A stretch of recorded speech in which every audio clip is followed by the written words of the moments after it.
Welcome. Within a few minutes, I'm going to show you 7 things that you must check and consider before you send an Upwork proposal. So these 7 things are very crucial. If you are passionate about landing a client on Upwork, making money as a freelancer on Upwork, then you have to take note of these 7 things. So you have to watch this video from the to the very end so that you don't miss out on any of these crucial details that you must take note before you start sending your proposal. So the first thing that you must take note is what the prospect name. The prospect name, and this helps a lot for personalization. When you know the prospect name, you will be able to apply it whenever you are sending proposal, and this is going to differentiate you from other freelancers because when you say I John. So the person feel attached to you, the person feel personalized to you, and it have a way of making you your own proposal different from all other freelancer. Now, how do you check the person name? That is super easy. Let me walk you through. All you have to do is to what? Go to the job history to find out the person name. So I'm going to do that right here for this proposal, and I will scroll down. I will scroll down to look at the history. So by the time you check any of this history, you are going to find the person name. Now look at this, look at this. So this is a feedback from a freelancer this particular client has worked with. And this freelancer said, I have enjoyed working with Steven on his project. That means the person name is Steven. So if I want to apply for this project now, I can say, hi, Steven. Hello, Steven. I understand, Steven, is this what you want? So this will help me to personalize my proposal, and it gives me a higher chance of getting a response or a project from this particular client. So don't do me the mistake of sending a proposal without checking the person name. It's very crucial. I just um explain to you how to check the person name, so go apply that. And the second thing that you must check what is the work history. Is the work history. So don't let anybody deceive you. You have to check if this person is constantly giving out jobs. That's it.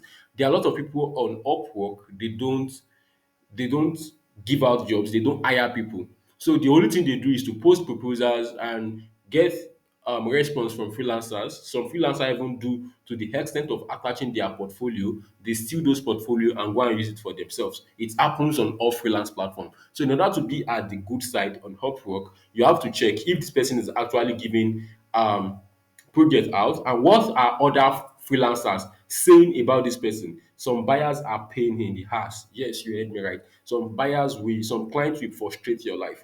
So you have to make sure that is this person the right person for me. You can do that by reading more of what other freelancers are saying about them. So there are some buyers, there are some clients that when you check the client history, you start seeing freelancers saying negative stuff about them, then that might be a good sign for you to do what? For you to run. By the time you see people saying a good thing about the client, saying, oh, this person is great, this person has helped me with XYZ, this client is good to work with, then you can proceed with this person because it shows the person is actually a good fit for you. So don't never do the mistake of not checking jobs in progress, sorry, client history, so that you can figure out who the client is before you start sending offer, before you start sending proposal. This thing too works. The only reason why you can ignore this is if the client is new and probably there is no client history yet. But if there is, kindly check it before you send your next proposal. So the third thing that you must check is what? Is the payment verified? Is the payment verified? So you are all in here for the money. You are on Upwork for the money, not just for sending proposal sake. Nobody get paid for sending proposal. You get paid when you land a client and when you do the job successfully. So before you send the proposal, since we all know our end goal, it's very important to make sure that this particular person that posts this proposal is the person ready to pay me my worth? Is the person ready to pay me my fee? And how do you know that? Upwork has made that very easy. So while sending proposal, you can see this blue tick, payment verified, payment verified. If the payment is verified, you can easily go out, send the proposal if the payment is verified. But if the payment is not verified, my brother, my sister, run. That's how I do it for myself. If the payment is not verified, it shows you are not even paying people on Upwork. It shows the person is not serious yet to hire. But when I see payment is verified, yes, I know, wow, this person has money, is ready to pay, and I can collect my own share. That's how me I think about it. Now look at this proposal right here. The payment is unverified. So if you send this particular proposal, what give you higher chance that the person will pay you? You don't know. And another mistakes you make is when you see a client that is the payment is not verified and you go ahead to start working with the person, if they do not pay you, there is no way Upwork is going to get you your money because the payment is not yet verified. They don't have a card that is linked on Upwork. But if they have a card linked on Upwork, Upwork can easily help you to get your money anytime, even if there is a problem. So let us go to the next thing that you must check, number 4, and that is the hire rate. So you have to check, is this person just posting proposals, or this person is hiring freelancers as he or she posts proposals. Like I said, some people just come here, they post, and that's it. They don't hire people. So you can easily check the hire rate from the details of the proposal too. Let us check right here. You can easily check the hire rate to know details about it, to know details about. So you can see this person is having 0% higher rate. This might be a red flag too, because this person has posted 13 proposals and he has never hired a single person. You see, have to think about this.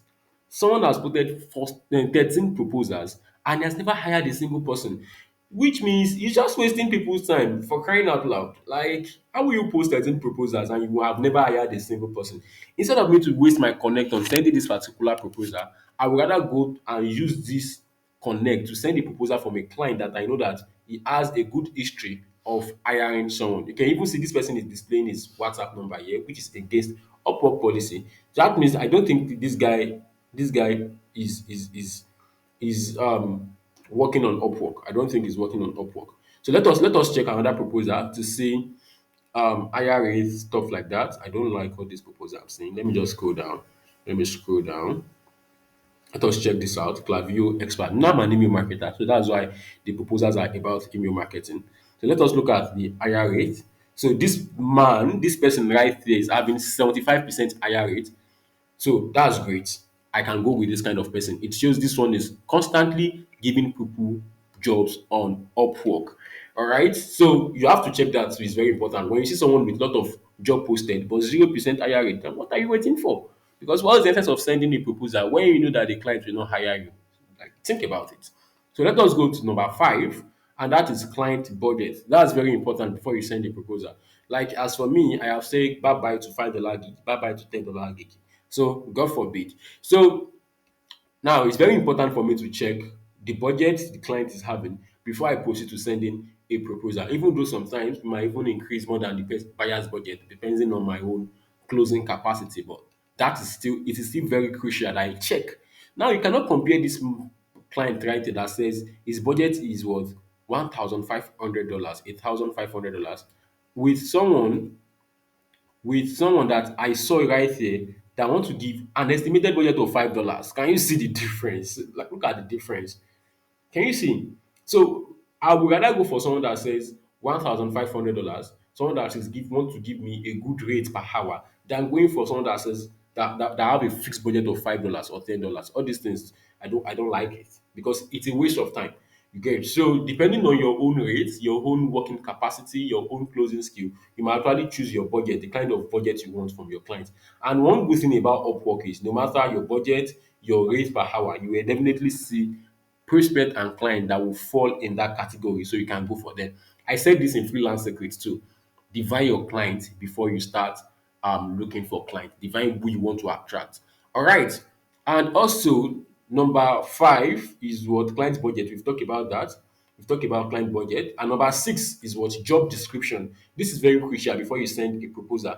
Read the job description carefully. Read the job description carefully. Like people make this mistake a lot. You want to get paid a high ticket amount and you cannot sit down and read what the person is saying carefully. Then how are you going to make money from this? It's not possible. So inside the job description, it will help you to know if this project is actually a good fit for you. It will help you to know the pain and desire of this client and how to send your proposal to win the job. Inside the job description, you are going to know a lot. You can see when you read it carefully, then it helps you to know how to reply to this particular proposal. So take your time and read the job description. Don't skip. Another reason why you must read the job description is because some people will be like, type XYZ to show that you read the proposal. So some freelancers don't read it, they just go and reply, but they won't type that XYZ. So the client will not bother to reply to such freelancers because it is obvious that they do not read it. But as you who reads the proposal, then you see when where the client says type XYZ before you send your proposal. So whenever you want to send, you can easily say XYZ. It shows you have read the proposal. Please, that's why take your time and read the proposal. It's very, very crucial. And number seven, current applicant. Number seven, current applicant. Like, you can also check how many people have sent this proposal, how many people have applied for the job. That's what I mean by current applicant, in case you don't get me, sorry. So how many people has applied for this job is very crucial to proposals. 20 to 50 persons have sent it, and this person is currently interviewing seven. So you might need to decide your own. As for me, when I see that the person is there is huge people, maybe 30, 40, that is already sending the proposals, I might not bother to send it again. So I love to send proposals when it is still fresh, when there are less than 10 or maybe like less than 20 people that have sent it, because it gives me a great advantage to easily sign whatever I want to sign. When I start saying 50 people, like 50 people has applied for something, why joining the queue when there is a new offer out there that can be number five or number six? Think about this. Moreover, this guy right there is currently interviewing seven people. Interviewing means he's currently discussing with seven people. Can you see that there is no much advantage? So leave this kind of proposal and go find a new one. One good thing about Upwork is there is always new proposals time to time. So if you are very active on the app, you keep on reloading, you definitely see one proposal that is just approved that you can easily send. Yeah, that's the seven things that you must check before you send the proposal on Upwork. But wait, before you leave, I have two bonuses for you, and that is what bonus. First bonus is location. It's very crucial that you check the location that your client, your to be client is from. As for me, I love to work with people in United States, people in Canada, people in Germany, because they have higher purchasing power. Singapore too are great, Australian too are great. So there are some countries that I do not want to work with. I might not mention them in these videos because of they might say I'm discriminating or whatever. But deep down, you understand what I'm trying to say. Some country cannot afford to pay you your worth. I'm just saying the fact here. Some country cannot afford to pay you your worth. So I have described the kind of client that I want for myself. I know the kind of people I want. As for me, if I want to render email marketing, I love e-commerce store who live in Canada or United States. So I have qualities that I want in the client even before I start sending a proposal. So it's very important that you check the location of your client. You know the location that you actually want, but you can never go wrong with United States. You can never go wrong with Canada. You cannot go wrong with Australia. They are just good people. So you can easily know this. You can see this icon of location right here on Upwork. You can easily know that on Upwork. So you can see Canada right here. Those are the kind of proposals I even say Canada or United States because those are the ones I send the most. And the last bonus right here is what? Client preferred qualification. So there are some clients that they had a particular qualification to it, which means if you don't meet those requirements, they won't hire you. So when you see that a client asks for maybe three requirements and you couldn't meet the three, I see no reason why you should send the proposal because it's a waste of time. If I am the one that want to pay you, I'll be like, are you deaf? Can't you read? I said I want people that have XYZ requirements, and you don't have it, but still you are sending me a proposal. That means you don't fit in. Now channel your energy to those ones that you match. The problem is we want to send everything, and it's not possible. You can't send all proposals, bro. Channel your energy to those ones that match your skill, that match your qualification, that match your experience. You can easily know this from let me check from this particular stuff from you can see this location. This person says I want only people in Europe and Asia. Job success must be at least 90%, and all these things are read. I won't bother to send this proposal. I will go for the one that I fully match because when the person start reading these proposals and the person can see that I don't match, it's kind of like, can't you read before you send this particular proposal? It shows you don't read stuff, and clients want to work with people that listen. All right, you can see 15 people have sent this proposal, around 10 to 15 people have sent this proposal. 4 hours ago, the client viewed, but the client has never sent a message to any of them. Why? They did not listen to this qualification. That's part of it. So that's the end of this particular video. Thanks for watching. If there's any other things I have not had to this video, do not forget to comment. We all learn together. This is not a thing of a boss or something or whatever. Comment and like this video. So if you are new to this channel, kindly subscribe for more videos, educational videos from me. I have realized that more than 80% of people who watch my video don't subscribe. Please subscribe to this channel. It's very important. And lastly, before you leave, if you want to 10x your freelance results, make more money, land more clients as a freelancer, then you should consider getting my book, which is the freelance secret, the principal secret to building a successful freelance business. In order to get this book, I will attach a link in the comment section. Check the comment section, click on it to place your order to get the ebook. And I will see you inside. Till next time.